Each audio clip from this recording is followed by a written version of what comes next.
Muito bem, irmãos, boa noite. Aqui quem está falando é o professor Marlon.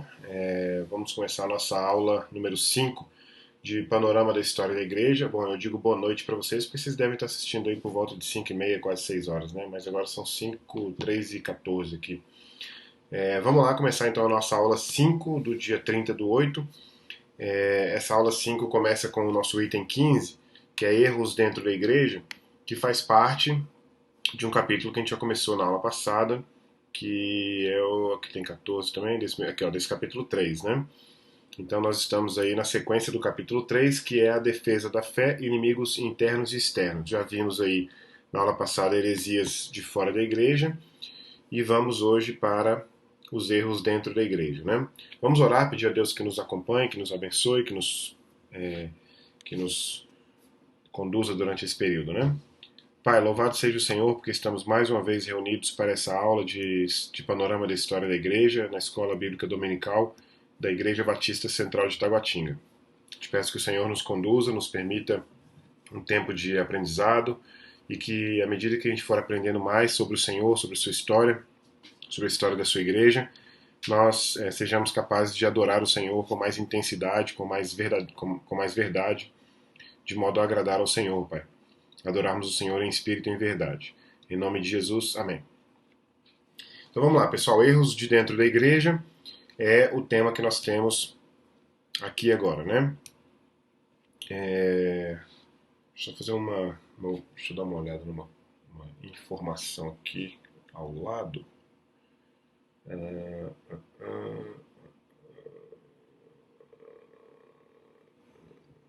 Certo, já tem aqui a informação. Muito bem, então vamos lá então para o nosso primeiro tema. A gente tem esse subitem erros dentro da igreja, e o primeiro deles a gente fala sobre um movimento, uma pessoa que gerou, que produziu um movimento chamado marcionismo.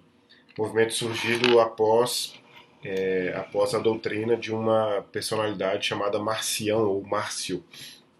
Às vezes as transliterações dos textos, tanto latim quanto grego, quanto até mesmo inglês, vêm para português de algumas formas diferentes, então você pode encontrar por aí em algum texto Marcião ou Marcion, com N no final, né? Marcion. De qualquer forma, esse Marcião é o responsável por aquilo que depois passou a ser chamado de marcionismo, né? Bom, o marcionismo é um movimento, uma heresia, vamos dizer assim, uma tentativa de doutrina, né? Uma espécie de pensamento que tinha Deus como que propunha uma doutrina dos dois deuses, né?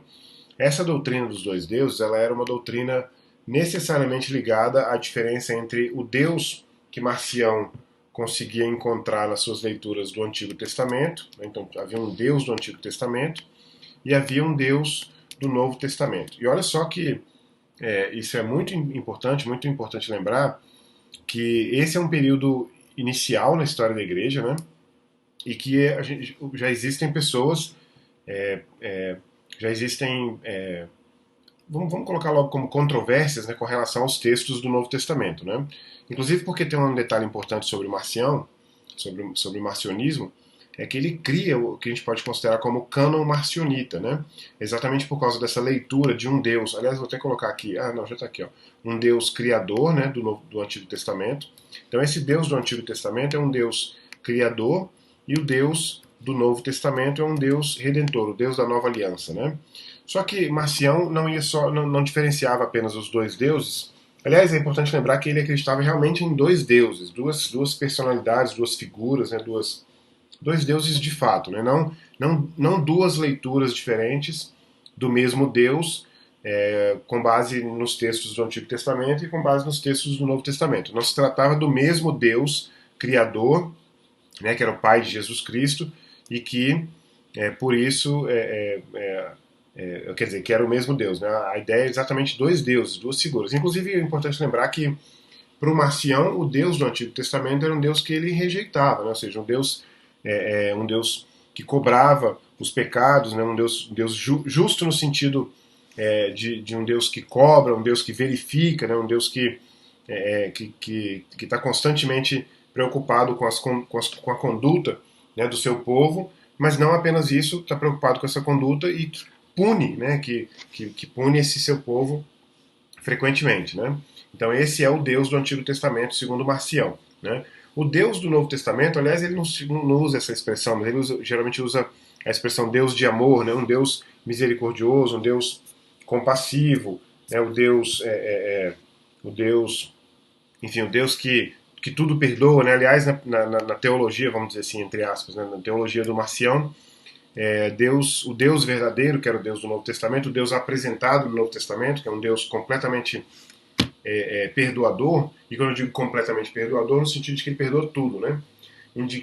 Segundo essa teologia, indicava-se que ninguém iria para o inferno, porque todo mundo seria eventualmente perdoado pelo Deus de amor do Novo Testamento, né?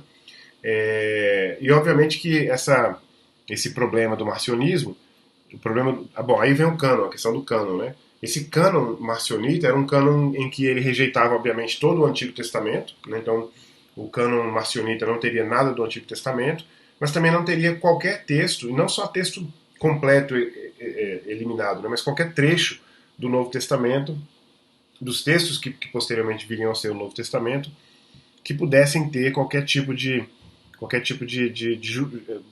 que fosse judaizante, ou não exatamente judaizante, mas que tivesse qualquer conotação judaica, né, ou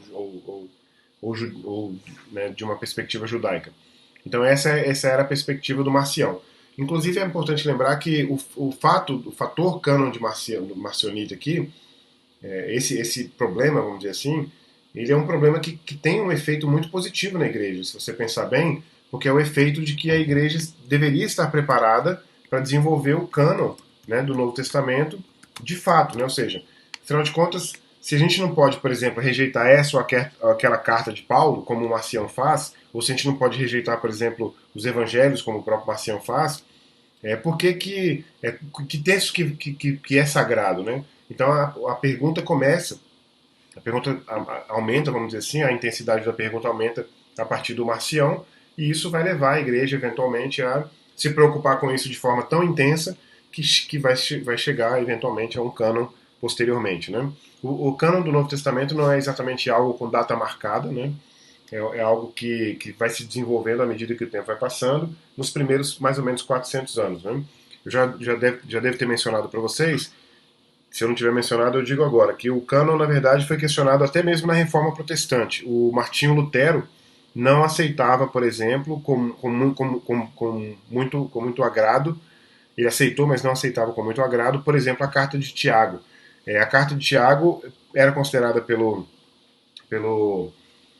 Lutero como sendo a carta, o texto do Novo Testamento que mais insistia nas obras, né? E isso pro Lutero era um absurdo, né? Então a questão do cânon realmente é uma questão bastante complicada.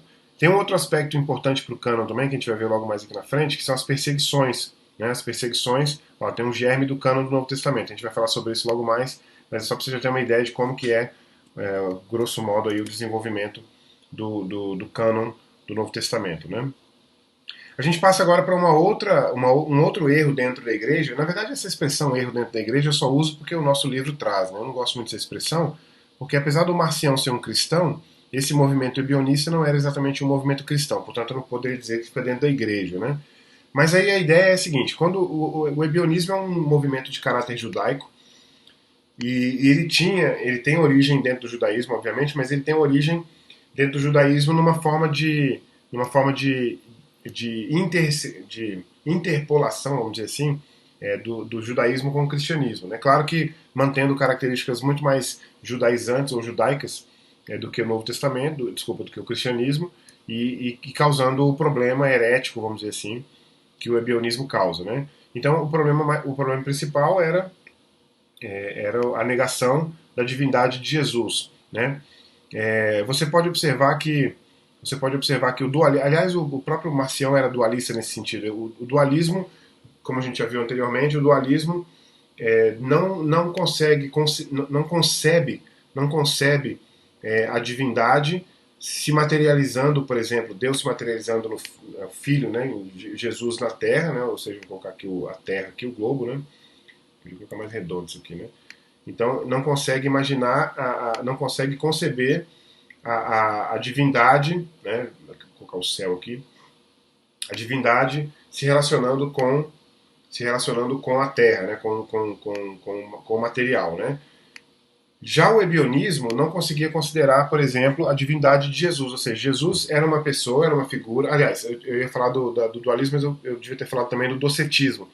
No docetismo, Jesus não encarna num corpo físico, porque como o docetismo é dualista, ele não acredita que haja, portanto, essa possibilidade do divino, né, se relacionar com o material. No ebionismo é exatamente o oposto. Jesus é uma figura fundamental para o cristianismo, para a religião, mas ele não é divino, né? Então nega a divindade de Jesus. Né? Não nega a divindade de Jesus por causa do problema dualista do relacionamento, mas por causa da negação do messianismo em Jesus. Né? Então por isso tem um caráter mesmo judaico. Quer dizer, aliás, além disso, um caráter extremamente legalista. Eu não sou contra certa medida de legalismo, eu sou a favor de uma certa medida de legalismo, porque é uma espécie de obediência, né, aos comandos, à norma do cristianismo. Né? O cristianismo é uma religião que a gente chama de monoteísmo ético. E é monoteísta no sentido de que é um Deus apenas, e é ético no sentido de que é aliás, é ético não apenas ético, mas é ético normativo, no sentido de que há normas a serem seguidas e que devem ser obedecidas, né, ao máximo possível. O legalismo é o extremo disso, talvez, né? Mas o legalismo é um problema, mas numa certa medida, ser obediente à lei não é exatamente um problema, né? Nada que possa chegar, claro, próximo ao legalismo, né? Mas, de qualquer forma, o ascetismo era uma outra característica também. O ascetismo era uma característica de todos os movimentos daquele período, de todos os movimentos religiosos. O próprio cristianismo era ascético, né? O cristianismo ortodoxo é ascético.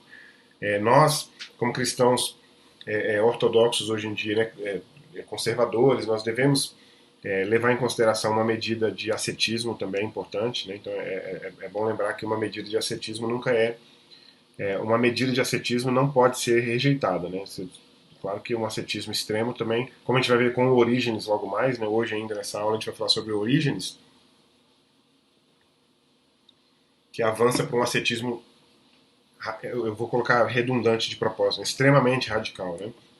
Assim, ao extremo e radical demais, né? Bom, então esse é o ebionismo, né?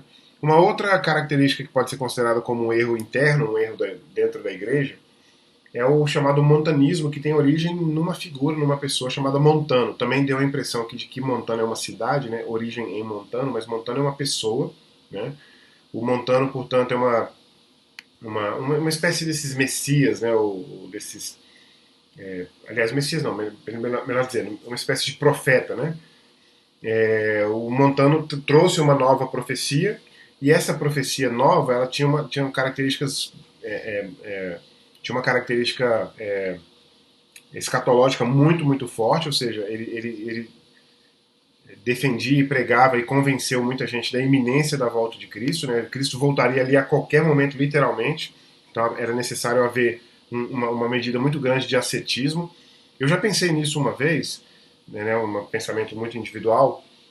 Se eu soubesse que Jesus ia voltar, por exemplo, sei lá, hoje à noite às 9 da noite, né, eu com certeza me prepararia levando em consideração o maior ascetismo possível. Né? Por isso que eu falei agora há pouco que o ascetismo é uma característica do cristianismo tradicional, ortodoxo, né? Deve ser uma característica, só não pode ser exagerado, né? Mas deve ser uma característica. Mas o ascetismo do montanismo era um ascetismo forte, pesado, em jejum e celibato, por causa da iminência da vinda de Cristo. Mas se você, como eu falei, se você sabe que Jesus volta hoje às 9, você não vai estar fazendo qualquer coisa às 9. Né? Você não vai estar assistindo Fantástico às 9 horas. Né? Você vai estar o mais preparado possível. Né? E como eles estavam esperando a volta de Jesus a qualquer momento, eles estavam sempre preparados a qualquer momento. Né?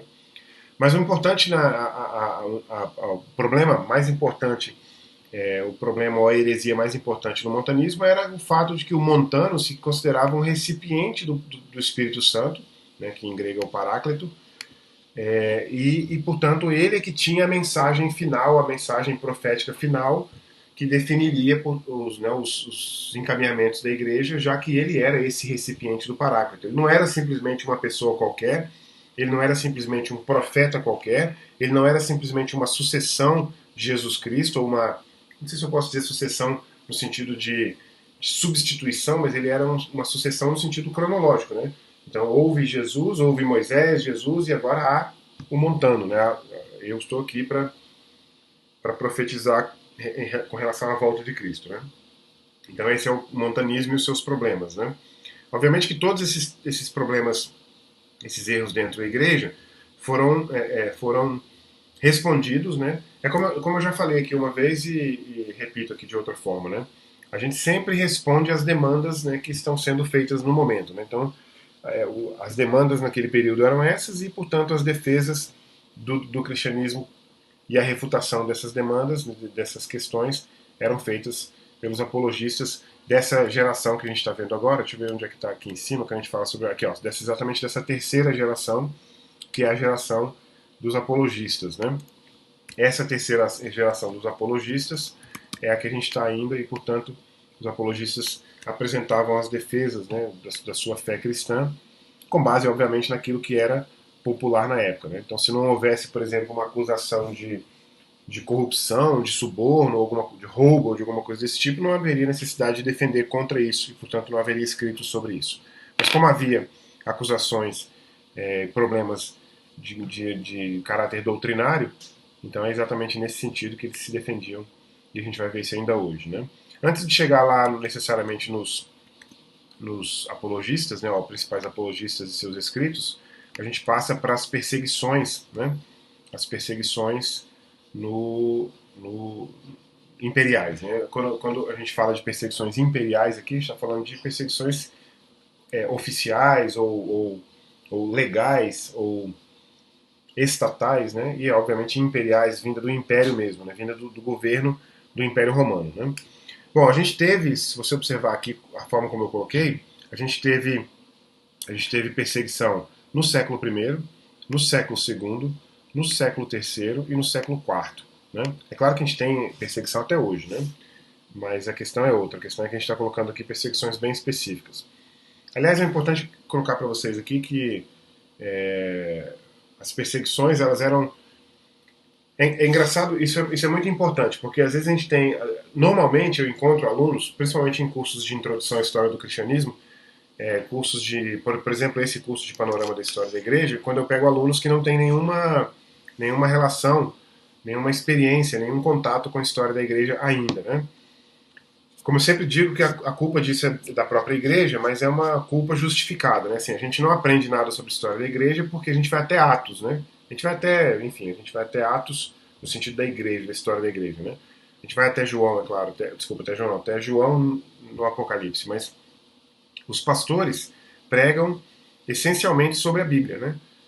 O que não é errado, né? Não estou questionando isso. Estou dizendo exatamente o problema de nós não conhecermos a história da igreja é um problema justificável. A justificativa é essa. O púlpito não deve ser utilizado para qualquer outra coisa que não seja a palavra de Deus, né? Isso é algo inegociável. O que deveria ser feito, e o que acontece, por exemplo, na nossa igreja, o que deve ser feito por todas as igrejas, e o que acontece na nossa igreja, de forma adequada, eu acredito, é que a igreja deve aprender sobre a história da igreja fora do contexto do culto, né, fora do contexto do púlpito, e é o que nós estamos fazendo aqui na Escola Bíblica Dominical.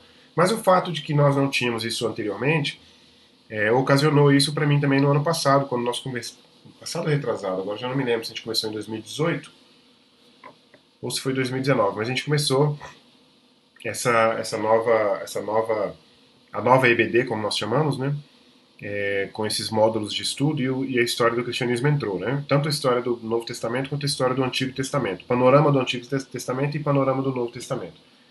Nós, como cristãos, em termos de culto e púlpito, a gente está mais acostumado com a história do Antigo Testamento, porque a história do Antigo Testamento ela é apropriadamente dada ou percebida dentro do próprio Antigo Testamento, né? Dentro do próprio texto palavra de Deus, né? E no Novo Testamento não é o caso. O Novo Testamento vai até a década de 60 e termina ali, né? 60 do primeiro século. Enfim, onde que eu estou querendo chegar com tudo isso? A impressão que eu tenho sempre nesses cursos é que as pessoas acham que os cristãos sempre foram muito perseguidos durante muito tempo e de forma assim impossível de conviver, né? Por exemplo, era impossível dizer que era cristão, levantar a mão dizendo que era cristão em qualquer época, porque a perseguição era muito intensa, né? Mas isso não é verdade. A perseguição não era muito intensa em termos de frequência. Ela era muito intensa em alguns períodos. Ela era muito intensa em termos do que era feito necessariamente numa perseguição ou outra, né? Mas ela não era muito intensa em termos de frequência. Por exemplo, a gente começa com Nero aqui no século I. A história da perseguição de Nero é uma história interessante. O Nero era uma figura, um imperador. Eu já ouvi um adjetivo para o Nero que eu costumo usar, que era um megalomaníaco, né? Ele era um imperador obcecado com arte, né? Teatro inclusive. E como ele se achava um artista, aliás, quem é obcecado com a arte, obviamente, é obcecado com o belo, né? O belo no sentido filosófico, né? No sentido da beleza mesmo, que no sentido filosófico não é ruim, não é errado, né? Eu poderia sugerir um livro do Roger Scruton, que não é exatamente um cristão. Bom, ele é um cristão, morreu agora ano passado, se eu não me engano, retrasado. O nome do livro, agora não sei se eu vou lembrar. Roger Scruton, A Face de Deus, eu acho. Se não me engano, é esse o livro, que fala sobre o belo, né, sobre a beleza, a partir de uma perspectiva bíblica ou cristã. Né? Não é exatamente muito ortodoxo, não, mas. Aliás, bom, é ortodoxo, mas não é a partir de uma perspectiva protestante. Né? Enfim, o Nero era obcecado pela arte, pelo belo, pela beleza, né? E como obcecado pela arte, ele tinha, ele aproveitou, né, os cristãos. Deixa eu olhar uma coisa que senão me distrai. Peraí. Parece que eu estou distraído, mas é porque eu estou olhando aqui do lado. Beleza. Ele, ele aproveitou a ocasião dos cristãos para. A acusação é essa, né? Para incendiar Roma e poder, depois que Roma tivesse incendiado, ele reconstruir Roma do jeito que ele bem quisesse, né? Então a história é que há um incêndio em Roma e esse incêndio Nero acusa os cristãos de terem incendiado Roma e, portanto, desencadeia uma perseguição, né, maciça aí. Maciça naquele sentido que eu falei agora há pouco, né, no sentido de que era naquele período, né, não com uma frequência, né, contra os cristãos. Inclusive, um dos aspectos interessantes sobre a investigação que o Nero supostamente faz para descobrir ou para acusar os cristãos é que isso é uma informação muito importante, eu acredito. Ele chega à conclusão que regiões de Roma onde moravam mais cristãos foram as regiões menos atingidas pelo incêndio. Né? Nesse sentido, ele diz que foram os cristãos que queimaram Roma, porque era como se eles tivessem deliberadamente queimado a parte onde eles não estavam concentrados. Então, eles estavam queimando Roma, né? Enfim, incendiando a cidade, mas ao mesmo tempo se protegendo, ou seja, incendiando áreas onde eles próprios não estavam. Né? Seria estranho, por exemplo, acusá-los de serem responsáveis pelo incêndio se a região onde eles se concentravam, né, em termos de moradia, nos bairros onde eles moravam, tivessem sido os mais atingidos, né? Porque não seria muito inteligente queimar o próprio bairro, né? Mas ele, portanto, acusa os cristãos de terem sido responsáveis. Uma das razões é essa, né? E é importante lembrar isso, eu acho, porque isso é uma proteção de Deus, né? Deus poupou ali o ambiente, a região onde havia mais filhos dele, né? Mais cristãos nesse incêndio. Então isso é uma característica que eu acho importante. Então ele persegue, portanto, os cristãos nesse período, que é o período da década de 60 do século I. Né? A perseguição do Trajano, na verdade, não é exatamente uma perseguição do Trajano, bom, mas é uma perseguição junto com o Plínio. E ela é interessante, ela inclusive é importante para a história da igreja.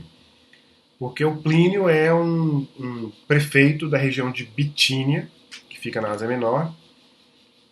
A gente chama ele de Plínio o Jovem porque havia o pai dele, que era Plínio o Velho, né? Ele é, portanto, prefeito da região chamada Bitínia, E por volta de 110, ele envia uma correspondência para o imperador Trajano. Eu não sei se vocês sabem, mas Trajano era o nome do meu avô paterno, pai do meu pai. Chamava Trajano, e depois ele teve um neto chamado Trajano, que era meu primo, né? Cujo apelido era Janinho. Interessante, toda vez que eu dou essa aula eu lembro do meu pai, mas eu não posso lembrar do meu avô, porque ele morreu, acho que 1 ou 2 meses depois de eu nascer, no ano de 1977. Mas enfim, o Plínio, portanto, envia uma correspondência para o Trajano, perguntando para o Trajano o que ele deveria fazer com esses tais cristãos, né, que estão causando problema aqui na região da Bitínia. Agora é importante lembrar a lista dos problemas, tá? Isso aqui é fundamental para a história da igreja. Então, problema número 1, o comércio, o comércio de animais para os sacrifícios aos deuses pagãos. Então, o comércio de animais, o comércio de animais que eram vendidos, né, os animais que eram vendidos para os templos pagãos fazerem os seus sacrifícios aos deuses pagãos, diminuiu esse comércio sensivelmente. Os templos, esvaziamento dos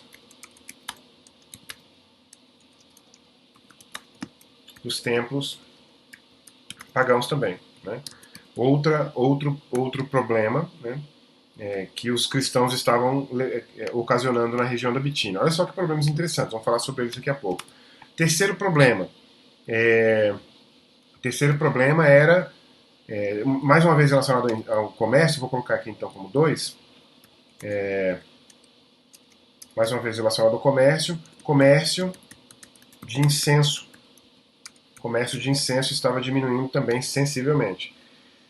E isso somado ao esvaziamento dos templos pagãos fazia com que esses cristãos se tornassem um importúnio para a cidade, porque os comerciantes estavam questionando as autoridades e dizendo que esses cristãos, né, ou seja, a palavra cristão aparece no texto dele, na carta dele, isso é importante, que é uma das primeiras referências fora da igreja, né, do cristão, do seguidor de Cristo como cristão, e, portanto, são problemas importantes. Então, por que esses problemas são importantes? Porque indica o caráter dos cristãos naquela região, né, o caráter de mudança de vida após a conversão, indica também uma quantidade de conversos, né, de conversão muito grande, porque se estava causando esse tanto de problema é porque estava muita gente realmente abandonando esses templos, né, esses templos pagãos e consequentemente, as práticas pagãs. Né? E outra coisa importante também, que não tem a ver exatamente com os cristãos antes das acusações, mas é posterior às acusações. Porque o que acontece? Quando o Plínio escreve para o Trajano, ele diz que quando ele recolhe esses cristãos para questioná-los, esses cristãos não negam que estão fazendo isso, e muito pelo contrário, eles conseguem mostrar para o Plínio que são pessoas de conduta social né, adequada, que eles não mentem por causa da religião, que eles aprendem a não mentir, aprendem a não roubar, não matar. Se eles eram bandidos, né, criminosos, deixam de ser criminosos, ou seja, estava havendo na cidade uma transformação social por causa do cristianismo. Né? E, na verdade, era uma transformação social que podia ser considerada para o bem, uma transformação para o bem, mas no caso do Plínio era um problema, porque, afinal de contas, havia toda uma cultura naquela cidade, na região, que estava sendo transformada pelo cristianismo. Por isso que é importante essa correspondência. O que o Trajano diz para o Plínio? Né? Numa outra correspondência, ele diz: o que você vai fazer? Você não vai destacar oficiais de justiça ou do exército, ou enfim, qualquer polícia que seja, né, para perseguir os cristãos, porque vai ser muito dinheiro que a gente vai gastar. Então você vai fazer o seguinte: quando alguém for acusado de ser cristão, você recolhe essa pessoa para um interrogatório, né, para ser interrogada, e orienta essa pessoa a negar sua fé em Jesus. Caso contrário, ela vai ser, né, processada. E esse processo poderia envolver prisão ou até mesmo a morte. Né? E o Plínio começa a fazer isso, mas ele envia novamente uma carta para o Trajano para dizer que não está funcionando porque os cristãos não estão negando a fé quando são questionados. Então é muito importante esse fenômeno, né? Fenômeno esse que eu gostaria de não passar por esse teste, né? Porque se eu passasse por esse teste, eu gostaria de não falhar, mas eu não sei como seria, né? Gostaria de dizer que eu sei, mas eu não sei. Tem que ser honesto. Bom, cerca de 130 anos depois, 140 anos depois, o imperador Décio vai desencadear uma perseguição relativamente violenta também contra os cristãos. Uma das características era o sacrifício aos deuses romanos, obrigar os cristãos a sacrificar os deuses romanos, né? E o importante é sempre lembrar que havia um número muito grande de cristãos que não aceitavam a imposição legal, né? A imposição das autoridades, né? Pedro, por exemplo, já havia deixado o modelo, né? Quando as autoridades judaicas dizem que eles não devem pregar o evangelho, e ele diz que se eles forem proibidos pelas autoridades de pregar o evangelho, eles vão desobedecer às autoridades, porque mais importa obedecer a Deus do que aos homens, nesse sentido aí, né? O Diocleciano, outro imperador, mais ou menos 50, 51 anos depois, vai desencadear uma nova onda de perseguição também relativamente violenta, muito violenta, com destruição de locais de culto, incêndio de textos sagrados, né? Obrigação de cristãos de sacrificar para deuses pagãos e assim por diante, né? Esse aspecto aqui de incêndio de textos sagrados é importante porque ele gera essa questão aqui, ó, é um germe do cano do Novo Testamento. Por quê? Porque você começa a questionar. Eu fui perseguido por causa de um texto que vem circulando na igreja. Vamos supor, essa carta aqui do Clemente de Roma, por exemplo, né? Eu fui perseguido porque eu tinha uma carta do Clemente de Roma na minha igreja e eu não quis entregar e acabei sendo preso, enfim. Né? Aí, ou então, por exemplo, o fulano lá morreu porque não quis entregar a carta de Clemente, ou então o pastor lá de Hermas, vocês devem se lembrar que foi considerado se eu não me engano, pelo Irineu, agora eu não me recordo, como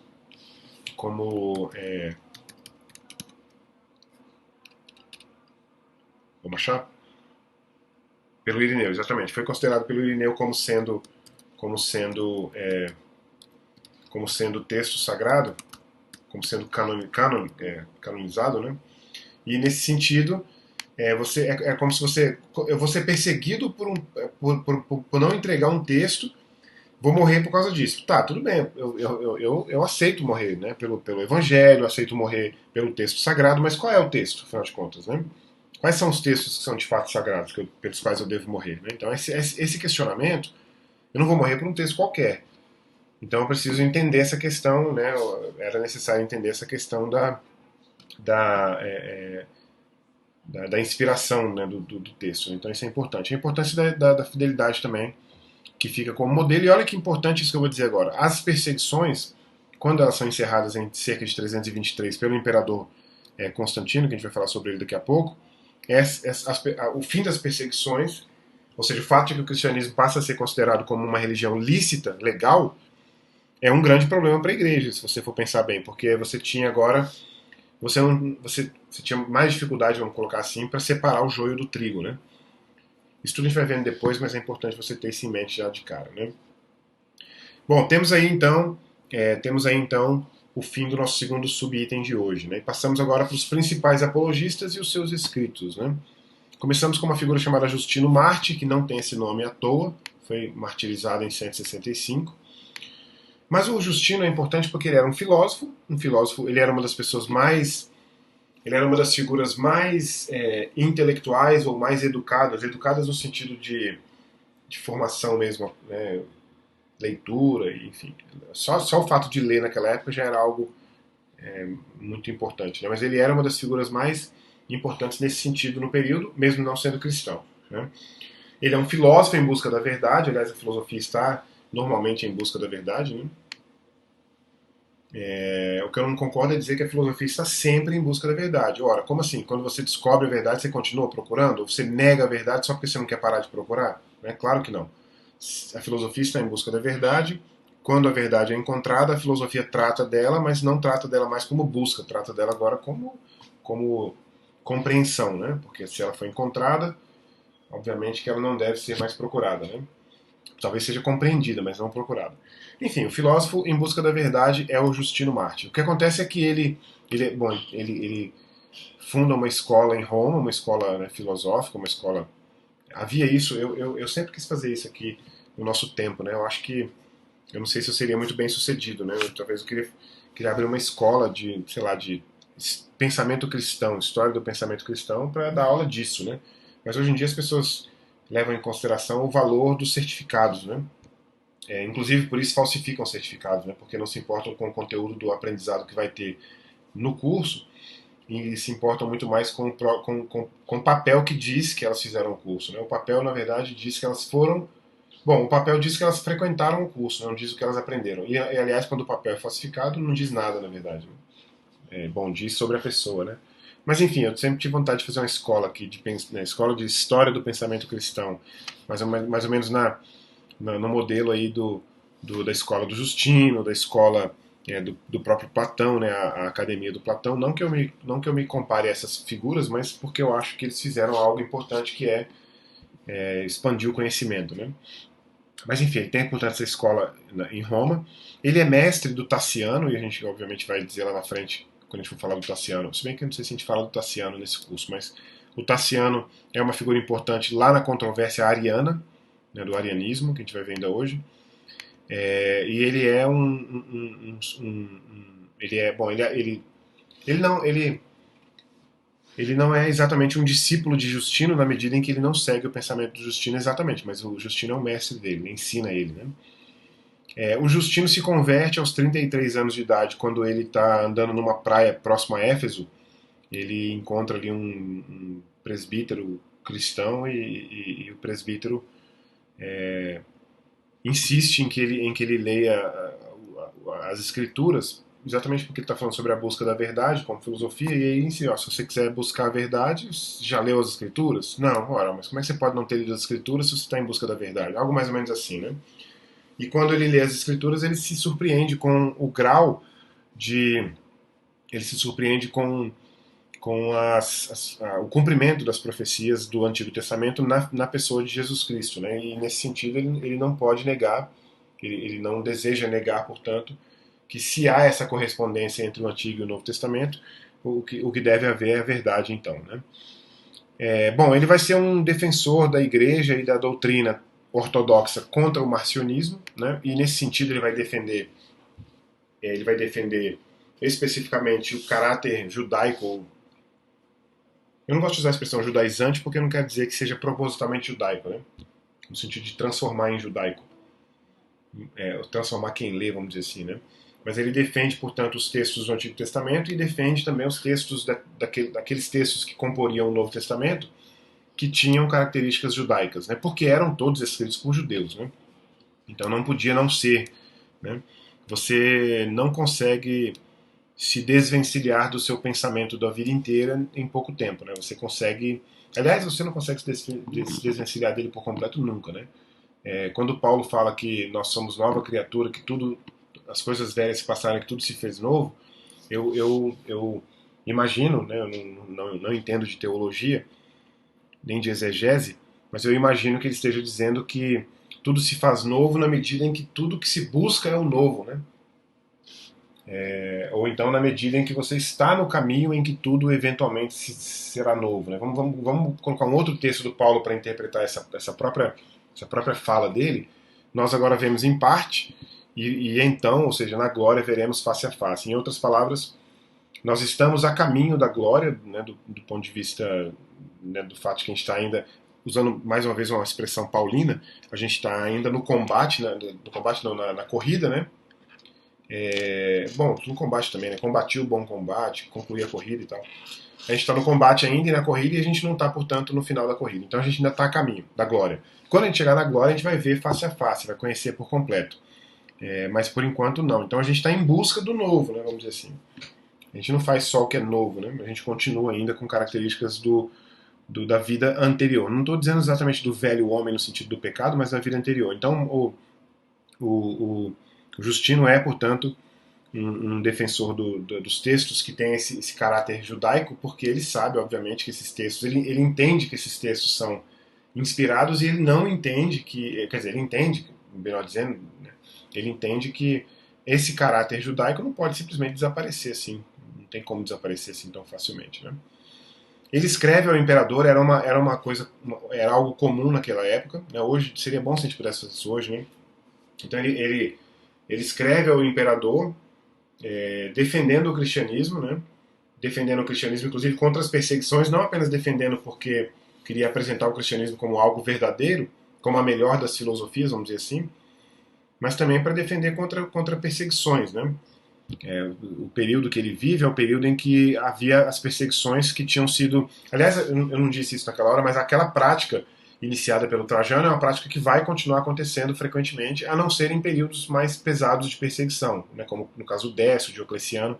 Mas a prática normal do Império Romano é essa, né, você aguardar que alguém acuse um cristão para que depois você vá condená-lo. Né? Então ele escreve uma carta, ele escreve ao imperador solicitando que o imperador reveja essas perseguições, já que o cristianismo deveria ser considerado como melhor ou maior em termos de qualidade do que o próprio do que as filosofias ou as religiões pagãs, né? E é martirizado, né, aos cerca de 65 anos de idade, ele é martirizado junto com outras 5 ou 6 pessoas, se eu não me engano, não sei se o total são 6 ou se é ele mais 6. São injustamente acusados, não negam a fé e são, portanto, martirizados. Por daí o nome Justino Mártir, né? Já que ele foi martirizado. Esse é o primeiro daqueles que a gente vai ver hoje, que são os apologistas, os principais apologistas e os seus escritos. Né? Passamos aí para o segundo, que é o Irineu de Lyon. Lyon é a região que fica exatamente na França hoje, portanto, Irineu pode ser considerado o primeiro missionário enviado para fora do Império Romano. Se bem que eu não me lembro. Não. Agora eu não quero errar, mas eu não me lembro agora se a Gália. A Gália é a região chamada. Que passou a ser chamada de França, né? Região da França. Hoje é aqui, naquela época era Gália. Eu só não me lembro agora se nesse período a Gália pertencia ao Império Romano. Acho que sim. Acho que a Gália pertencia ao Império Romano, sim. Então, mas ele de qualquer forma é o primeiro, pode ser considerado, né? Pode ser considerado o primeiro realmente missionário a Lyon, né? Se bem que havia um bispo em Lyon, né? Quando ele, bom, enfim, eu vou verificar isso posteriormente e vou trazer para vocês. Mas enfim, ele é um bispo de Lyon. Aliás, a forma como ele se transforma em bispo, como ele se torna bispo é interessante. Ele é um presbítero, né? Vamos dizer assim. E o bispo de Lyon designa o Irineu a ir até Roma. Eu vou colocar aqui mais para cá, assim como se fosse descendo no sentido sudeste, né? Da Gália para Roma. Então ele vai lá levar uma correspondência a Roma para o Papa, para o bispo de Roma, para o Papa, não, para o bispo de Roma. E quando ele retorna, a perseguição que estava acontecendo no período acaba tirando a vida do bispo, né, do bispo de Lyon, e ele é, portanto, eleito como bispo de Lyon. Né? Ele vive aí cerca de 70 anos de idade, ele é discípulo de Policarpo de Esmirna, isso é importante porque o próprio Policarpo é discípulo de João, então você tem uma sequência apostólica perfeita aqui no Irineu. Né?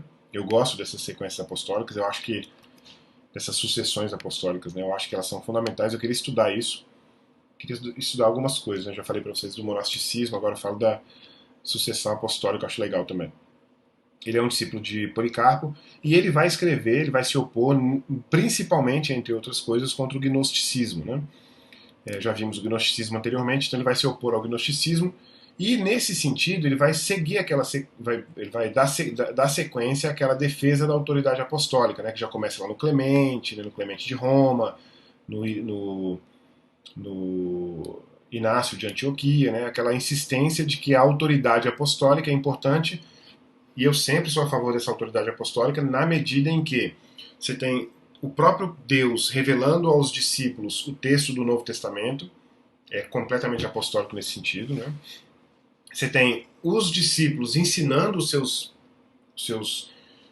discipulados, né? Aqueles que eles discipulam. Né? Então, por exemplo, você tem o João ensinando o Policarpo de Esmirna, ensinando o quê? Ensinando o conhecimento que ele próprio recebeu do Espírito, né? E você tem o Policarpo ensinando um próximo discípulo, que nesse caso aqui na sequência é o Irineu, e você tem o Irineu ensinando um próximo discípulo. É lógico que isso vai se perdendo, né? Vai se diluindo, porque de todas essas gerações, a única geração que não tem defeito na transmissão do texto bíblico é a geração apostólica, a geração dos apóstolos, porque todas as demais gerações vão ter defeitos nessa transmissão do texto apostólico, né? Os apóstolos tinham defeitos vários, mas não tinham defeitos na transmissão, porque eles receberam de Deus direto, e na verdade eles são usados, inspirados por Deus, não são Tem uma diferença teológica, eu não me lembro agora a terminologia, mas tem uma diferença entre inspiração e revelação. Eu acho que a palavra é revelação. Eu não sei se a palavra é revelação, mas, por exemplo, quando eu oro no começo das nossas aulas ou no final, eu agradeço a Deus pelo conhecimento que Ele nos deu, mas eu nunca uso o conhecimento que Ele nos inspirou. Eu aprendi isso com o pastor. Não sei se foi com o pastor Roberto ou se foi com o pastor. Não me lembro agora, acho que foi com o pastor Roberto. Quando eu falava, inspirado nisso, naquilo, não, inspirados são só os apóstolos, né? Só que eu não me lembro agora qual o termo que é utilizado para quando não é inspirado. Eu não sei se é revelado, não sei, porque também não sei se revelação está restrita ao profeta, né? Bom, enfim, seja como for, eu acho importante essa sucessão apostólica, você também deveria achar importante. Né? E aqui a gente tem uma sucessão de terceira geração. Né? Você tem o João, aliás, quarta geração. Você tem o próprio Cristo, que discipula João, que discipula Policarpo, que discipula Irineu. É muito importante isso. Né? Ou seja, Irineu estava a 3 pessoas de distância de Jesus. Né? Ele estava distante de Jesus. Ele tinha contato direto, tinha contato indireto com Jesus através do Policarpo, através de João. Bom, 2, né? Policarpo e João, e aí sim viria Jesus, né? Isso é muito legal. Bom, citação e alusão de quase todo o Novo Testamento, se eu não me engano, exceto 4 textos que depois vão formar o Novo Testamento, apenas 4 ele não alude ou ele não cita, né, mas ele tem uma citação muito, muito, muito importante. Centralidade em Cristo, isso é importante, mas tem 2 problemas aqui. O germe da transubstanciação e um outro que eu não coloquei aqui, mas posso colocar agora, que é um germe também da Mariologia, que é o estudo da Maria como mãe de Deus, ou como enfim, qualquer importância que o católico normalmente dá a Maria. Né? Então você teria aí duas características que são um germe da transubstanciação, ou seja, da presença do corpo de Cristo no pão da ceia e da presença do sangue de Cristo, materialmente falando, na, na, no vinho, né? No suco, enfim, no vinho. Então essa é uma característica também do Irineu. Né? Então esse é o Irineu de Lyon. O próximo é o Orígenes de Alexandria, que um pouco posterior em termos de... Bom, é contemporâneo de certa forma, mas ele vai começar a escrever na época em que o Irineu já não está vivo mais. Aliás, ele tem alguma característica do Irineu também nos seus escritos. Né? Mas enfim, o Orígenes de Alexandria, ele é responsável por um texto que é chamado Hexapla. A Hexapla é um texto que tem 8 colunas. Deixa eu ver se consigo lembrar, eu nunca consigo lembrar de cor quais são, o que está em cada uma das colunas, mas são 8 colunas em que você tem em que você tem o texto original em hebraico, texto em hebraico. Aí você tem, e é tudo na mesma página. Aí numa outra coluna você vai ter não sei se agora a segunda coluna são, acho que a segunda coluna são transliterações em grego, mas não, quer dizer, não sei se eu posso dizer transliterações, uma palavra após a outra em grego, né? E aí as outras 4 da frente são versões diferentes em grego. Todas elas que ele encontrou na época em que ele escreveu. Então posso até tirar aqui e colocar no final aqui. São as outras 4, são todas em grego. Então a Hexapla é o que a gente pode chamar da primeira, ou uma espécie, vamos dizer assim, um germe de uma teologia sistemática, né, que era utilizado por os alunos estudiosos ali do texto sagrado naquela época. Né? Quem é responsável por essa Hexapla eu sempre pronuncio Hexapla, será que não é Exapla? Professores de português aí podem me mandar uma mensagem depois se a pronúncia é Hexapla ou Exapla. Mas enfim, esse é o Orígenes. Né? E ele levou 28 anos para compilar esses textos, né? Ou seja, uma obra mesmo de grande envergadura. Né? No entanto, havia uma característica relativamente negativa no Orígenes, é que ele era adepto de uma exegese alegórica do Antigo Testamento, uma espécie de querer encontrar ou colocar, aliás, né, Jesus em todos os textos do Antigo Testamento, quaisquer que fossem, o que não é necessariamente algo muito apropriado, porque se você a exegese alegórica é muito subjetiva, né? E sendo muito subjetiva, você não pode senão questionar subjetiva com base em quem? Sujeito, em que sujeito? Quem é que pensa, né? Se você tira da própria escritura, você vai colocar em quem, né? Em mim? Será que eu sou melhor para interpretar a Bíblia do que o próprio Orígenes, né? Eu que estou vivendo aí há 1800, 1750 anos depois dele, né? Enfim. Agora, o ascetismo do Orígenes, apesar de ser louvável, porque o ascetismo é louvável, né, em certa medida, ele é uma figura que vai ao maior extremo que eu conheço na história da igreja. Pode ser que haja outros, mas há uma outra figura que eu me lembro agora de uma situação que eu não me lembro o nome, mas eu posso encontrar facilmente. Está lá no livro do Gonzales, que fica em cima de uma estaca, não uma estaca de madeira, uma estaca, uma plataforma de madeira. Fica 30 e tantos anos nessa estaca, né? Ele deve descer dessa estaca para alguma coisa, mas ele mora nessa estaca. Então, ou seja, o grau de ascetismo radicalíssimo, né? Outras figuras, por exemplo, bom, eu infelizmente não me recordo os nomes, é tudo muito fácil de encontrar esses nomes, mas outras figuras que se auto. Tem uma expressão, esqueci agora, bati em si mesmo, né? Outras que teve um caso em que um monge mata um mosquito sem querer e ele se martiriza por isso, se rola no chão lá, enfim, no espinho para se martirizar, extremos, né? Mas o Origins chegou ao maior extremo porque ele tinha um problema com a sua tentação sexual. Ele talvez não conseguisse suportar a sua tentação sexual de maneira muito apropriada, ou pelo menos da forma como ele desejava. E ele chega ao extremo de fazer uma autocastração. Né? Ele vai ao extremo de se castrar para que ele não tivesse mais o risco para que não corresse nunca mais o risco de uma relação sexual pecaminosa, né? Ou seja, mas esse é o Orígenes, portanto, que defende também a fé cristã com a sua teologia. Ele é um adepto da teologia, desculpa, da filosofia neoplatonista, o que não é exatamente ruim, mas é perigoso para o cristianismo, mas ele consegue, portanto, ser ele é uma das figuras mais importantes. A quantidade de textos que Orígenes escreveu, se eu não me engano, tem 800 textos dele que sobraram. São milhares de textos e 800 que sobraram. Né? Então o Orígenes é uma figura fundamental também. Né?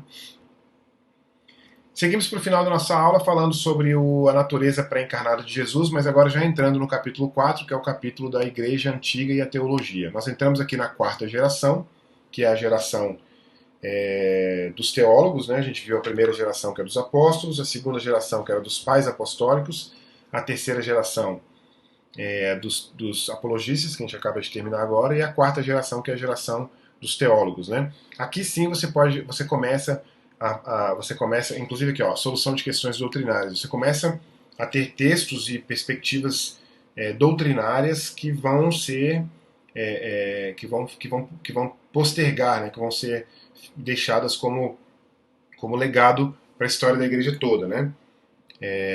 Como por exemplo essa de hoje aqui, que é da natureza pré-encarnada de Jesus Cristo, né? Quem era Jesus antes de encarnar, né? Ou seja, pré-encarnada. Essa é uma era também conciliar, na medida em que nós temos vários concílios que são eventos importantes na história da igreja, porque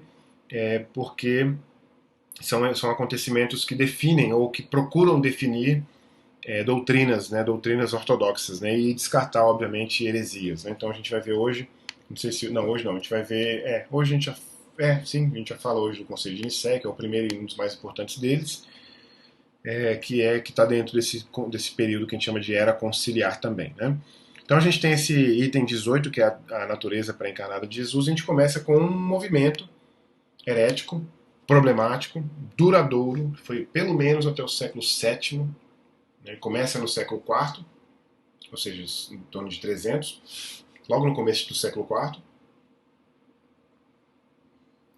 e vai até cerca do século VII, pelo menos do século VII, que é o arianismo. Né? Grosso modo, o arianismo é uma espécie de monoteísmo absoluto. O que significaria isso? Nós somos uma religião monoteísta na medida em que nós temos apenas um Deus. Mono, tel, Deus, né? Teísmo, Deus. Nós somos uma religião monoteísta na medida em que nós obedecemos, seguimos, né? Reconhecemos um Deus apenas. No entanto, o nosso Deus é trino, ou triuno. Nosso Deus é triuno, né? Se o nosso Deus é triuno, o que significa dizer que Deus é triuno? Bom, como a gente não tinha isso do ponto de vista doutrinário ainda pronto, a gente tinha o problema da heresia, né? Ou seja, muitas pessoas iriam dizer que o fator Deus triuno, os muçulmanos dizem isso até hoje, os cristãos, né? Acusam os cristãos de serem politeístas porque acreditam em três deuses, né? O Pai, o Filho e o Espírito. Obviamente que o muçulmano defende que a sua religião é seguramente monoteísta na medida em que há apenas Maomé, né? Se você estiver discutindo com algum muçulmano sobre isso algum dia, e você puder fazer alguma pergunta bem pesada para ele, né, se você sentir que o clima permite, pergunta para ele quem que Maomé amava antes de criar, com quem Maomé se relacionava antes de criar.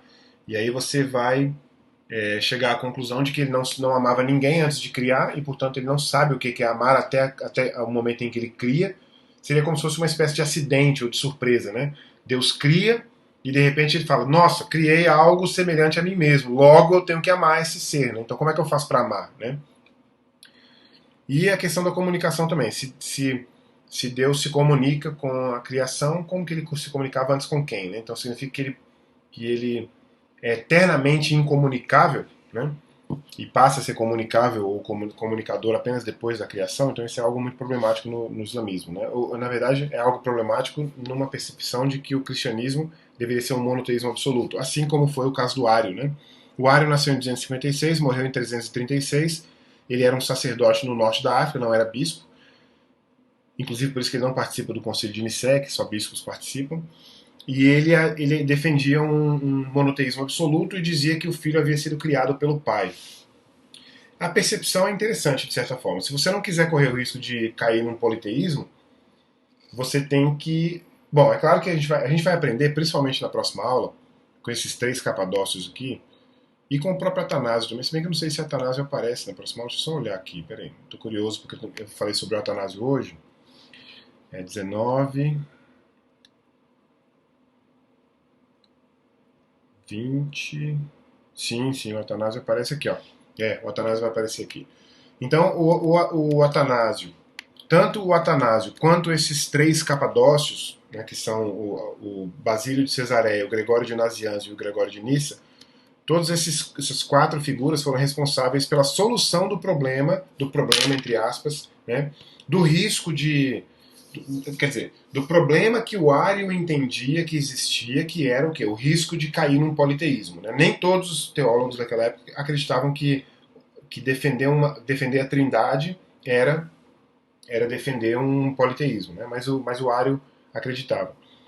Então ele acreditava, por exemplo, que se eu dissesse que o filho, se alguém dissesse que o filho também é Deus, obviamente ele cairia na lógica, que não é lógica, por causa da linguagem que a gente vai ver lá na frente com os três capadócios e com o Atanásio, na lógica de que se você tem um pai que é Deus e um filho que é Deus, você tem dois deuses. Se você tem um espírito que é Deus, você tem três deuses. Então, obviamente, isso era inaceitável para o Ário, né? E isso causa um problema teológico, uma espécie de conflito não, a palavra que eu devia usar era uma controvérsia muito, muito pesada, tanto entre o Oriente quanto o Ocidente. Aliás, a gente não falou sobre isso ainda, mas havia uma espécie de diferença de percepção da Igreja Oriental e da Igreja Ocidental. É claro que isso tudo começa depois de 323, porque é só depois de 323 que a gente vai ter uma Igreja Oriental necessariamente, né, em Constantinopla. Mas acontece que isso causa um conflito não, uma controvérsia muito séria. E o Constantino, olha só que coisa importante, né? Se você vive aí achando que cristão não deve se lidar com política, né, você começa hoje a perceber na história da igreja que isso é uma grande bobagem. Política está sempre envolvida com o cristianismo, para o bem ou para o mal. Aliás, eu não estou falando de política necessariamente partidária ou ideológica, tá? Estou falando de política no sentido governamental, no sentido de interferência do Estado na igreja ou o contrário. Né? Isso é impossível. Isso não. Quando você, por exemplo, você tem um presidente da República que é ateu, ele vai favorecer políticas públicas, quer dizer, não vai necessariamente favorecer políticas públicas que tenham relação com pessoas teístas, né? O contrário também é verdadeiro. Você tem um presidente que se diz cristão, ou portanto é um presidente religioso, teísta, ele não vai favorecer política pública que seja contrária ao cristianismo. Então, não tem como você dissociar a política de religião. Né? É uma perda de tempo, eu diria. Não é você pode até não entrar nesse tipo de discussão. Tudo bem, isso é uma questão, né, pessoal a qual você tem direito. Mas dizer que não tem ligação é uma perda de tempo. Né? Em 323, o que acontece é o seguinte: o Constantino é o primeiro imperador que a gente pode dizer que tem um apreço pelo cristianismo suficiente para fazer uma de três coisas importantes que acontecem nesse século IV. A primeira delas aliás, uma de duas, vou colocar só duas aqui para ficar mais rápido. A primeira delas é legalizar o cristianismo, certo? O cristianismo passa a ser uma religião legal. Inclusive, em latim, a expressão é religio licita, que antigamente o cristianismo era uma religio ilícita, ou seja, uma religião ilícita. Né? Não era, você não pode ser cristão, mas a partir de 300 eu sempre confundo 323 com 313, mas eu acho que é 323. A partir de 323 você pode ser cristão, você não pode ser perseguido por ser cristão. O Teodósio, que é um outro, isso aqui é o Constantino, legaliza o cristianismo. O Teodósio, que é um outro, imperador lá do final do século IV, o Teodósio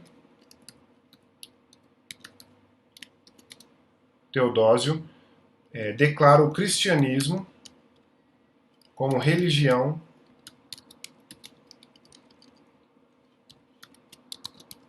oficial do Império, ou seja, né, então não é qualquer coisa, né? Então você vê aí a influência da política diretamente no cristianismo, né? Por isso que eu falei agora há pouco também sobre as perseguições, que quando as perseguições acabam, a separação do joio e do trigo também acaba, ou pelo menos uma proporção dela, né? Mas aí o Constantino, na sua autoridade como imperador e na sua percepção de que o cristianismo era importante para o império, o Constantino usava uma expressão, não sei se essa expressão é exatamente do Constantino, ou se essa é uma expressão que foi criada a partir das suas falas, né, dos seus textos. Né? Mas ele dizia que o cristianismo era o cimento do império. Ou seja, como que eu faço para o império ser homogêneo? O cristianismo é uma das melhores formas. Então, quando o cristianismo começa a ter uma controvérsia que leva ao risco, ou que leva à apreensão, à percepção, quer dizer, de um cisma entre o Oriente e o Ocidente, por exemplo, o Constantino intervém e ele mesmo é que convoca o chamado Concílio de Nicéia. Olha aí, tá vendo? O Concílio de Nicéia é tão importante que ele é convocado pelo próprio imperador. Ele convoca o Concílio de Nicéia, certo? E convocar o Concílio de Nicéia para ele era o quê? Ele queria apresentar uma posição conciliatória em relação às duas posições que apresentavam ali sobre Jesus, sobre Jesus antes da encarnação. Né? Para Alexandre de Alexandria e Atanásio também de Alexandria, porque Atanásio era secretário de Alexandre, Alexandre era bispo de Alexandria, no norte da África, e Atanásio era o seu secretário. Para os dois, Jesus era da mesma substância do Pai. O Filho é da mesma substância do Pai. Então ele não foi criado pelo Pai, né? Como dizia, por exemplo, o Ário. O Ário dizia que ele era de uma substância diferente, certo? Não era Deus, não era da mesma substância. O Constantino propôs, não ele próprio, porque ele não tinha nenhuma capacidade teológica, ele tinha um conselheiro teológico cujo nome era... O nome desse conselheiro era... Não me lembro o nome do conselheiro. Mas ele tinha um conselheiro teológico que propôs a ele a substância semelhante, ou seja, não era idêntica, como propunha a ortodoxia, não era diferente, como propunha a heterodoxia no Ário, mas era semelhante. Né? Então essa é a percepção que se teve imperial, vamos dizer assim. É claro que quem vence, né, a posição que vence é a posição ortodoxa, graças a Deus. Né? Quem vence é a posição de Alexandre e de Atanásio. Atanásio vai ser uma figura importante a partir de 325, nos próximos 40 e poucos anos, até o Concílio de Constantinopla. Né? Ele vai ser um defensor do credo niceno. Há um credo que você pode procurar na internet, só escrever na internet lá, Concílio de Nicéia, ou Credo de Nicéia, ou Credo Niceno. É curto, você consegue ler em 5 minutos. E o Alexandre vai ser, o Atanásio, como sucessor de Alexandre, depois da morte de Alexandre, é óbvio, vai ser um defensor desse credo niceno, ou seja, defensor da ortodoxia até o Concílio de Constantinopla, que a gente vai ver posteriormente, certo? Então essa foi a nossa aula número 5. Esse foi o nosso último item de hoje, que é o item da natureza pré-encarnada de Jesus. Já estamos no capítulo que fala sobre a teologia, o capítulo da quarta geração. Seguimos na próxima aula para os 3 capadócios, que é uma controvérsia em relação à trindade, além de outras questões cristológicas, né? Então essa foi a nossa aula de hoje. Fico grato a vocês. Espero que vocês tenham aprendido, que Deus tenha nos dado ali aquela porção de conhecimento que Ele separou para nós hoje, já que a palavra de Deus diz em Colossenses que todo o conhecimento e toda a sabedoria estão ocultos no Senhor, né? A gente só tem ela quando Ele nos permite ter aqui também. Então vamos agradecer a Deus. Louvado seja o Senhor, Pai, por esse tempo em que estivemos reunidos agora nessa aula. Eu te peço que essa aula seja útil para que os nossos irmãos compreendam melhor a sua natureza, compreendam melhor sobre o Senhor e a história da sua igreja e do seu povo. Te peço que o Senhor nos abençoe no culto que prestaremos ao Senhor logo mais, e te peço que o Senhor nos acompanhe adorando e glorificando o Senhor, Pai. Em nome de Jesus. Amém. Obrigado, pessoal. Até então o dia 6/9, quando a gente vai para a aula número 6, tá certo? Até mais.